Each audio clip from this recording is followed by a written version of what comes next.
আলহামদুলিল্লাহ, এই রোজার মধ্যে মেয়েরা আসলে অনেক কষ্ট করে। বাড়ির বউ হোক আর বাড়ির সন্তানই হোক, তারা কিন্তু রান্নার সময় অনেক পরিশ্রম করে।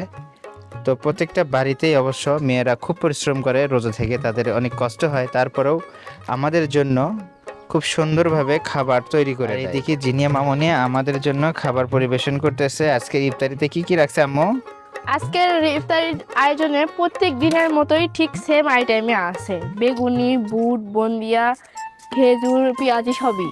ও আচ্ছা, তো আলহামদুলিল্লাহ। আজকে আইটেমে কিন্তু নতুন একটা মেনু যোগ হয়েছে। কি সেটা? সেটা হচ্ছে আম্মু সুজি রান্না করছে। ও সুজি রান্না করছে? হ্যাঁ, সবাই কিন্তু আমার ভাইয়া খাই ফেলছে, কারণ ও আজকে রোজা আচ্ছা, ছিল না। যাক ভালো। যাই হোক, হ্যাঁ, প্রত্যেকটা বাড়িতেই কিন্তু এরকম মেয়েরা অনেক কষ্ট করে। আমাদের পুরুষদের কি করা উচিত? তাদেরকে সম্মান দেওয়া উচিত, তাদেরকে শ্রদ্ধা করা উচিত। কি কারণে? তারা আসলে সংসারে কিন্তু অনেক কাজ করে। আমরা পুরুষরা কি করি? তাদেরকে কখনোই মূল্য দিতে চাই না, তাদের সঙ্গে কটু ব্যবহার করি, কটু কথা বলি, তাদের সাথে রাগান্বিত হই। আসলে আমরা কখনোই এটা করব না। তো এটাতে কি রান্না করতেছে? কি রান্না করতেছ? পাকিস্তানি মুরগির মাংস। মুরগির মাংস রান্না করতেছ? যাক ভালো, আলহামদুলিল্লাহ। আর দেখো তো, তুমি তো এরকম একটু ঝোল ঝোল পছন্দ করো। হ্যাঁ ঠিক আছে, এরকম করে রাখো। মুড়ি বেশি হয়ে গেছে। জিনা মামনি, কি আব্বু? কি হচ্ছে তোমার মুড়ি মাখা? হচ্ছে তো আব্বু, কিন্তু আজকে মনে হয় মুড়িটা একটু বেশি হয়ে গেছে। মুড়িটা বেশি করে মাখছো? হুম।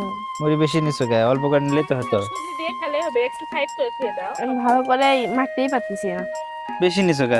মুড়ি অল্প করে নিতে, তাহলে তো একটু ইফতারের স্বাদটা বেশি পাওয়া যেত। সাইড করে হ্যাঁ সুজি দেখাইও। তো গাইস, আসেন ইফতারির দাওয়াত নেন এই রমজান মাসে। আজকে এরকমই খাও। শুকনা শুকনা। না, ঠিক হয়ে যাবে, ভালো করে মাখি আগে। এখনো তো এগুলো দেওয়া বাকি আছে। আর এইদিকে জিনিয়া মামুনি আজকে একটু অসুস্থ। সবাই জিনিয়া মামুনির জন্য দোয়া করবেন। আসলে রোজা থেকে একটু কষ্টই হয়েছে তার। তার মধ্যে ফির স্কুলে গিয়েছিল আজকে, না? হ্যাঁ, স্কুল গেছিলাম। স্কুল থেকে পরে আসছি, অনেক মানে আসায় অনেক জ্বর আসছে। তাও দিনটা ভালো মতোই কাটছে, কারণ ঘুমাচ্ছিলাম। ঘুম থেকে উঠছি প্রায় আসতে কিছুক্ষণ আগে। ও আচ্ছা, যাই হোক, এই রোজাটা তো সম্পন্ন হয়েছে। হ্যাঁ, আলহামদুলিল্লাহ, রোজাটা সম্পূর্ণ মানে হয়েছে। আজান দিচ্ছে, ইফতারটা করে নাও। হ্যাঁ আব্বু, করি, তুমি আগে নাও। এই তো গাইস, আমরা ইফতারিতে খেজুর সংযোগ করেছি। ইফতারি দোয়াটা করে নাও আম্মু।